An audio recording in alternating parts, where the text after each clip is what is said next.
যেহেতু বা আমাদেরকে কোর্ট যে নির্দেশনা দিয়েছে সেই জন্য তো আমরা যেতে পারছি না। আমার বড় ভাইজান যেতে চেয়েছিলেন, আমি তাকে অনুরোধ করে আটকে দিয়েছি। তাকে বলেছি চলুন দুই ভাই মিলে 2026-এ ব্রিগেডে যাব, রাজ্য সরকারকে ওখান থেকে ভূমিষ্ঠ করব গণতান্ত্রিক প্রক্রিয়াতে। 2026-এ আমরা ব্রিগেডে আসছি।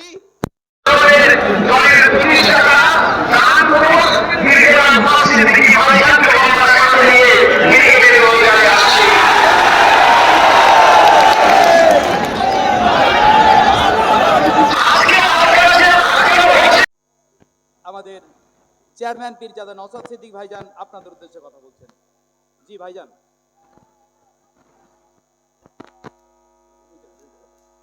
হ্যালো, জি ভাই, এই এক মিনিট ভাইজান, আরেকবার বলুন। আপনারা শুনতে পাচ্ছেন আমাকে?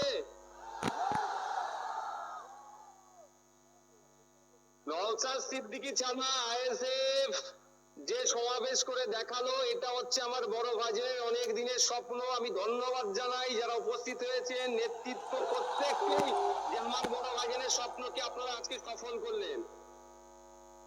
ভাইজান বারবার আমাকে বলে যে বেশি বেশি নেতা তৈরি করো, যত পারবে নেতা তৈরি করো, যেটা আপনারা আজকে দেখিয়েন। রাগ ক্ষোভ হচ্ছে নাকি আপনাদের?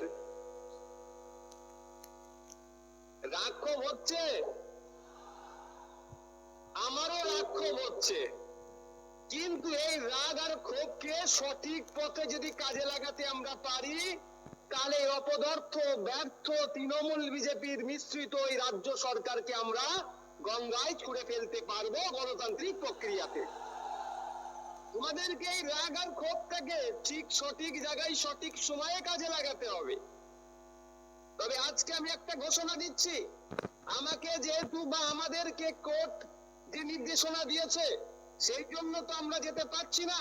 আমার বড় ভাইজান যেতে চেয়েছিলেন, আমি তাকে অনুরোধ করে আটকে দিয়েছি।